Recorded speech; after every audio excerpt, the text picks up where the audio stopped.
In my latest video, I had a bit of fun at how Discovery was effectively confirmed to be prime timeline, canon, and in continuity. However, since then, people have asked me how I would make Discovery fit in given all of its continuity issues. So let's take a look at how I would end Discovery.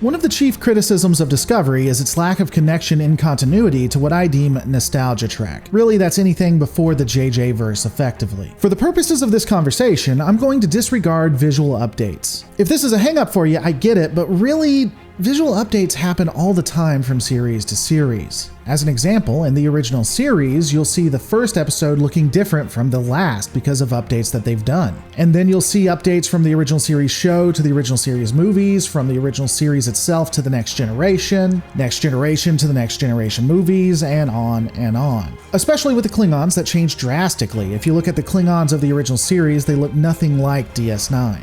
Now, while I do think that you could argue that in the past they made more of an attempt to stay true to the show that came before, there are still changes. Also, say what you will of the JJ verse, but a lot of what was in that seemed like an attempt to give homage to the original. Not all of it, but a lot of it was that they wanted to keep it reminiscent. So back to it, when we remove the visual issues, we only have to look at the content. Technology that never existed before, consistency issues, continuity breaks, of which there are numerous. I'm not going to go through every continuity issue, but I don't think many can really argue that the actions of the crew we see in the original series makes no sense when you consider the devastating war that happened in Discovery. Additionally, the technology not only looks newer, it's more advanced. Now, this is hand-waved by many Discovery advocates saying it's not the 1960s, but that's reductive in my opinion.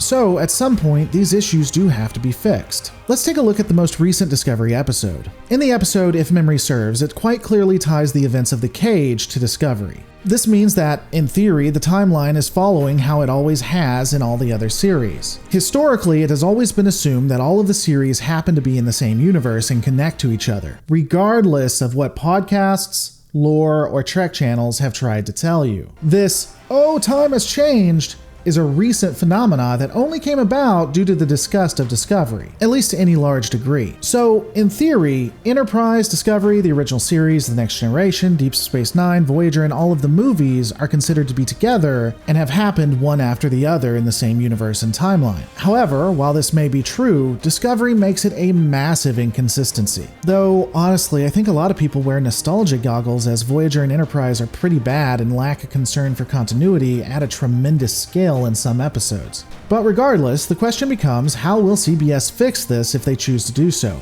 I honestly believe that ultimately Discovery is going to be written to be the prologue to the original series. I don't think they're going to retcon it or make it in a different timeline. The reason is pretty simple. Discovery has a fan base that loves it, wants it to be considered canon in continuity and prime timeline.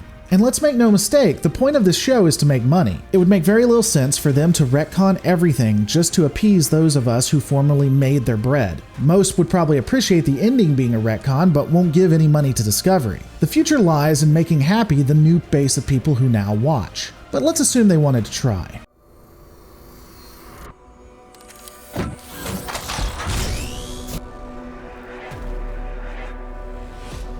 If CBS contacted me and told me that I needed to make Discovery fit within this universe and could write anything I wanted, the way that I would do it would be to ultimately focus on the Red Angel, what they're doing now. We know the Red Angel is human, lonely, a time traveler, and trying to stop the destruction of the Federation and the universe itself. Who else could that be than none other than Captain Jonathan Archer, if you ask me?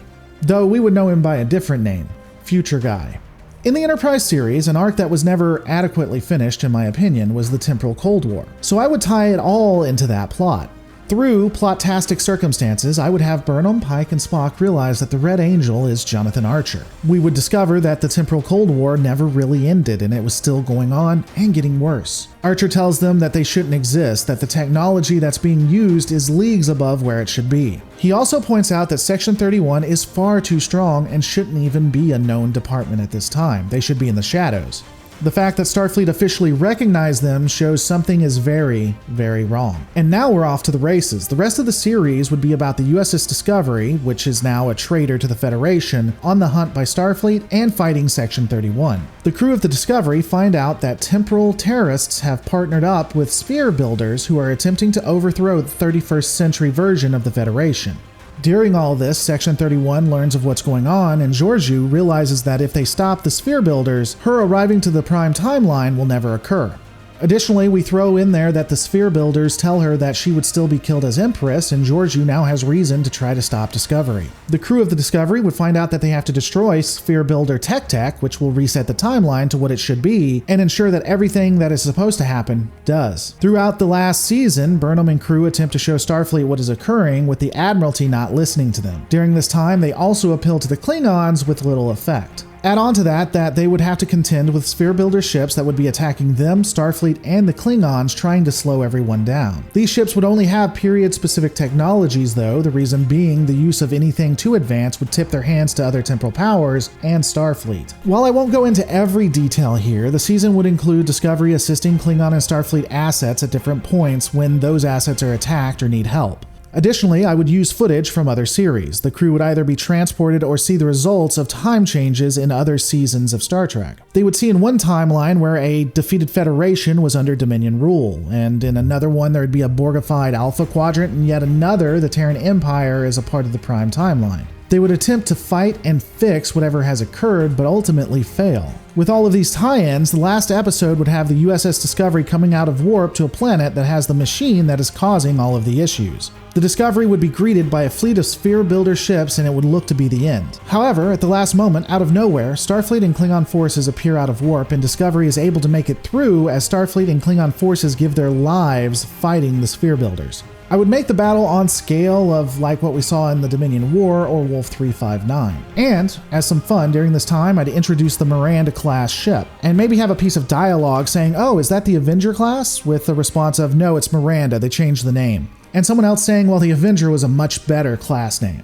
Ultimately, the Discovery would beat through the blockade and Spock, Burnham, and Pike would beam down to the planet. The rest of the episode would get pretty sad and dark pretty fast. Spock, Burnham, and Pike would find themselves being attacked by starfighters and the installation they have to get to would be shielded. The Discovery would enter into the atmosphere with Saru as the captain, the crew of Discovery giving their lives distracting the starfighters and bringing down the shields. And then there would be a scene of Pike, Burnham, and Spock seeing the ship being destroyed in the atmosphere. Then the trio would fight their way through the installation till they get to the cliché command room. With Sphere Builder and Section 31 forces rushing in to stop them, Spock and Burnham would force Pike into the command room, sealing it off. You would have a character-building moment between Spock and Burnham, Spock forgiving Michael for what she did to him as a child, and the two now looking as equals about to defend the command room. Spock asks Burnham how much of the Vulcan hand-to-hand combat training she remembers from their father, and Michael would comment that she always was better at martial arts than Spock. Spock would frown and reply, "Unlikely." After that, we would have a combat scene with the two fighting off forces utilizing the Vulcan nerve pinch and stun settings on their weapons. The battle would probably be a little bit grandiose, with both just whooping the hell out of the bad guys. The last piece would have Captain Pike typing into the console and Georgiou contacts him on the communications screen. She'd tell him that everything that they've done would be forgotten. Pike would comment that she's wrong. While the timeline may not remember the name Discovery, everything they've done today will have happened, because something that Georgiou never understood will remain true. A brief pause as Georgiou looks confused, and he would comment, "Like I've always said, Philippa, Starfleet's a promise." He hits the button, explosion, cut to black. The next scene is from the original series episode, The Cage. This would take some doing, but I would cut the cage in a way that you have a scene with the original actor of Pike. He seems confused for a moment, and then Spock walks up. When Spock walks up, there's a smile, and the last sentence in the entire Discovery franchise would be, "Spock, tell me about your sister." And then I'd throw another bone out there. The last thing ever seen would be the Discovery just floating in space, like we saw in the short trek. And in the background, the Siri voice that we saw in the short trek would be humming the tune that we saw in that short trek itself. This would leave an opening in case we ever wanted to revisit on why the Discovery would still have existed when it was wiped out of the timeline, and it makes you wonder, did Pike in the original timeline remember the crew of the Discovery? And there you go. That's how I'd end it. You're welcome to use it, CBS, if you promise to remove all the content ID on my current video.